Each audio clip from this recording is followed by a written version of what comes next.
Juros subindo, inflação nem se fala. Como é que ficam os títulos pré-fixados do Tesouro Direto agora? Já era ou tem jeito? É o que você confere hoje no Analistas em Ação.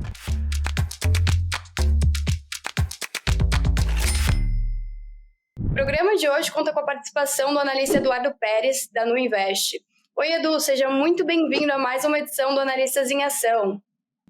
Oi, Nath, tudo bem? Obrigado por ceder espaço para a gente falar um pouquinho mais sobre a renda fixa, em especial se esse é um momento bom para os pré-fixados, que é um título que sempre desperta muita curiosidade do investidor, né? Vamos comentar um pouquinho sobre isso hoje.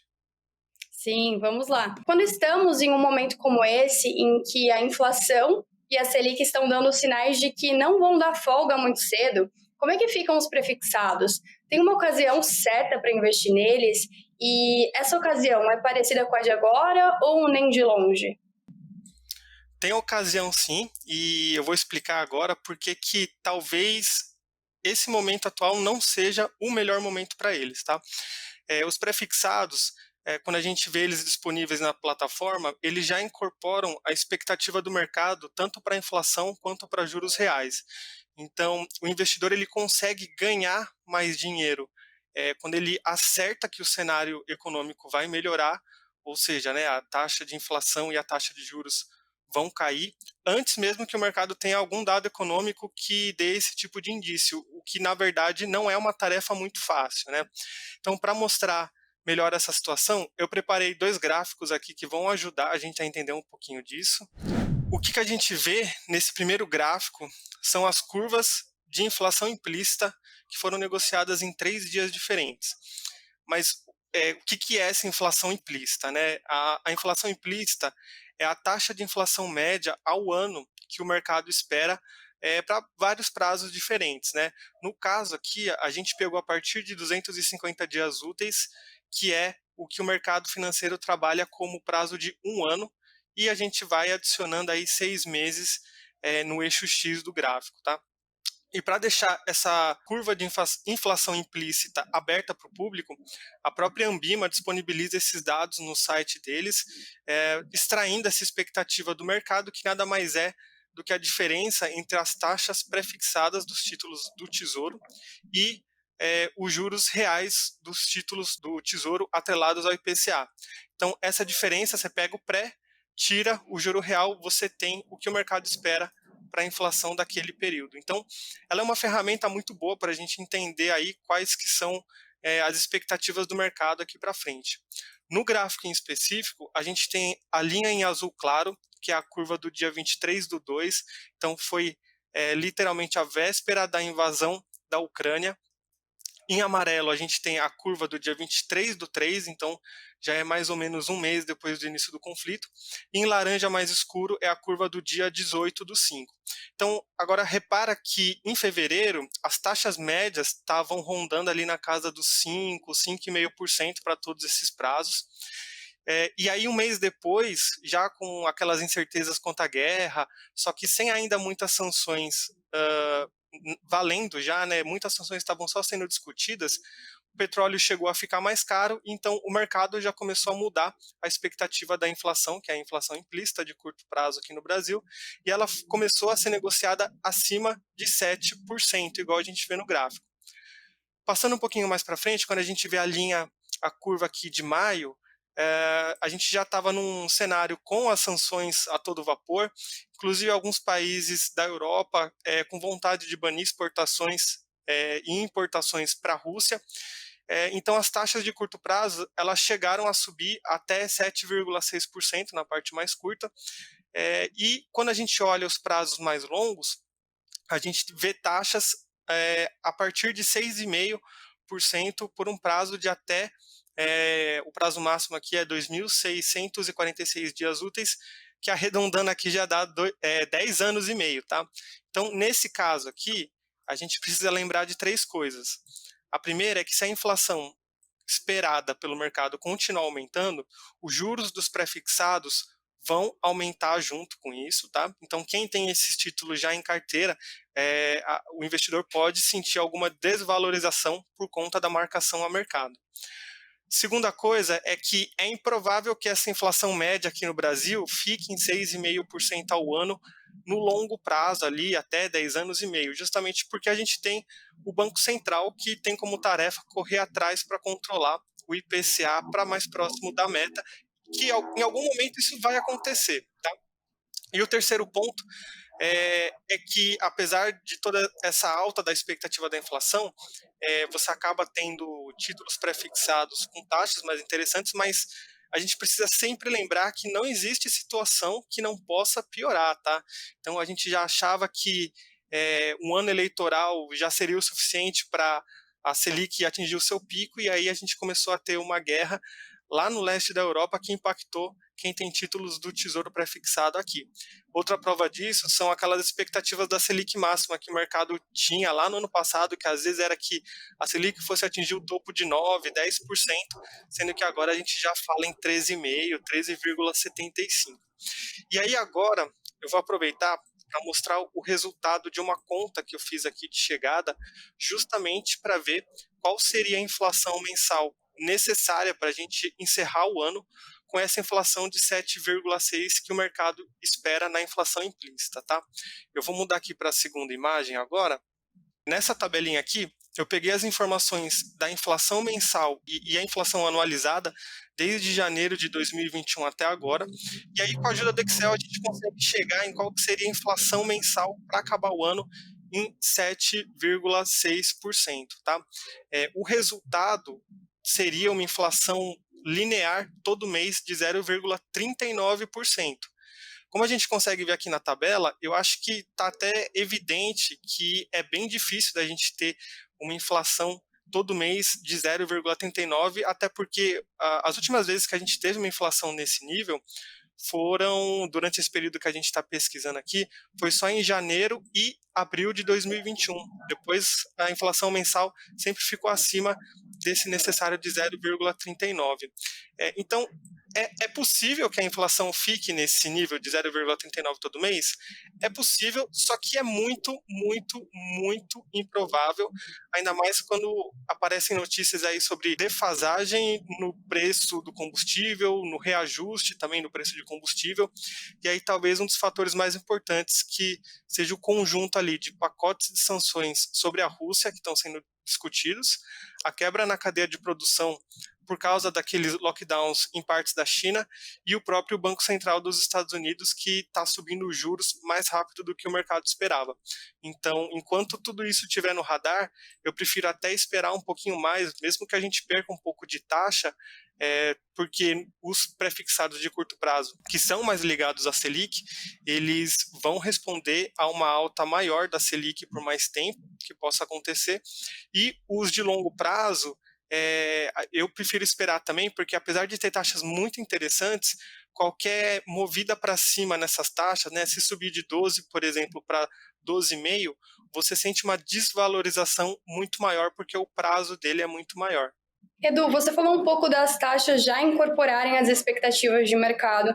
Como é a relação com a taxa Selic, que é a nossa taxa de juros de curto prazo? Na ponta curta da curva de juros, as taxas são muito mais ligadas à Selic. Então, elas tendem a ser bem próximas dessa taxa que é definida pelo Copom e que serve para controlar a inflação e é um dos instrumentos de política monetária do Banco Central. Então, quando você pega vencimentos mais longos, por exemplo, 8, 10 anos, aí é muito mais expectativa do mercado do que o impacto da taxa Selic hoje. Essa parte mais longa da curva, na verdade, ela tem a ver com o que o mercado espera para o que vai acontecer no longo prazo. Então, por exemplo, vamos imaginar que o Copom resolve baixar a Selic por algum motivo para 2%, agora que a gente tem uma inflação de 12% ao ano. Aí na ponta bem curta da curva, as taxas iam cair, iam ficar bem próximas desses 2% que o Banco Central, se ficasse muito louco, ele ia fazer, mas em compensação, na parte longa da curva, provavelmente as taxas iam subir bastante, porque o mercado ia entender o seguinte: o Banco Central não vai conseguir controlar a inflação com essa taxa de juros muito baixa, então o risco para se investir aqui sobe muito. Então, como uma forma de remunerar os investidores que topam correr o risco em um país com risco inflacionário muito mais alto, essas taxas começam a subir. Então, o Banco Central e o próprio governo, eles não conseguem decidir todas as taxas de juros da curva, eles conseguem só influenciar as de curto prazo. As de longo, a gente fica à mercê do que os investidores precificam, que nesse caso, quanto maior risco, maior a taxa. Perfeito. Mas quais são os impactos de vender o título antes do fim do prazo e como evitar uma situação como essa? Os impactos, quando você tenta fazer o resgate antecipado de um título pré-fixado do Tesouro, é que você vai estar exposto à marcação a mercado. Então, vamos lá. O que é a marcação a mercado, né? De uma maneira bem simples, quando você compra um título que tem um componente pré-fixado, como por exemplo 10%, você na verdade está ganhando essa rentabilidade hoje de 10% sobre o preço do título, e aí lá no vencimento você vai receber esses 10% ao ano. Só que essas taxas, elas são atualizadas todos os dias pelo mercado financeiro, igual a gente falou, pelas expectativas que os investidores têm em relação ao país. Então, como as taxas vão variar bastante, se a taxa do seu título subir, o preço dele cai, porque eles têm uma relação inversamente proporcionais entre um e o outro. E se a taxa, por acaso, ela cair, o preço do seu título sobe. Então, até fazendo uma analogia aqui meio besta, né? Se você vai numa loja de guitarra comprar uma guitarra e você vê ali um instrumento que você quer que custa R$ 1.000, você chega para um vendedor e fala, poxa, mas R$ 1.000, eu consigo ganhar um desconto com isso? Ele pode falar, eu te dou desconto de 10%. Então, na teoria, ao invés de pagar R$ 1.000, você vai pagar R$ 900, né? Então você tem esse ganho aí desses 10%. Só que aí você passa nessa mesma loja amanhã e você descobre que está tendo uma liquidação dessa mesma guitarra, dessa mesma marca, e que a taxa de desconto agora não é mais 10%, é 15%. Então, normalmente, um instrumento que você pagou R$ 900, hoje você pagaria 850. Então, a lógica é mais ou menos essa. A sua guitarra que você comprou por 900, hoje vale 850. Em tese, para uma guitarra, claro, quando você compra a guitarra, você já não consegue revender pelo mesmo preço. Mas um ativo financeiro, um ativo de renda fixa e um título do governo em específico, você não tem esse problema. Então, se você comprou, por exemplo, a 10% um título pré-fixado e a taxa dele caiu para 5%, como a taxa de desconto, que é essa rentabilidade que a gente está falando em percentual, ela caiu muito, o preço do seu título sobe muito e você consegue resgatar no Tesouro uma taxa muito mais interessante. Tem casos ali que você consegue ter 40%, 60% de rentabilidade num período ali de 6 meses, 8 meses, tá? Para isso acontecer, as taxas de juros têm que melhorar, então elas têm que cair, e normalmente as taxas de juros caem quando a inflação começa a ficar controlada e a perspectiva econômica do país começa a melhorar também. Então, é uma tarefa complicada de conseguir fazer. Aqui você precisa analisar muito bem o cenário macro e ficar atento também se a inflação está ficando controlada ou não, tá? Outra dica que eu sempre gosto de falar, né, é justamente o cenário inverso ao que a gente está vivendo hoje. Então, para os investidores ficarem de olho e evitarem comprar títulos pré-fixados em momentos que a inflação e os juros estão muito baixos, né? Então, tem casos, por exemplo, no comecinho da pandemia, lá em 2020, a Selic chegou a cair a 2% e a nossa inflação estava em 3%, 4%.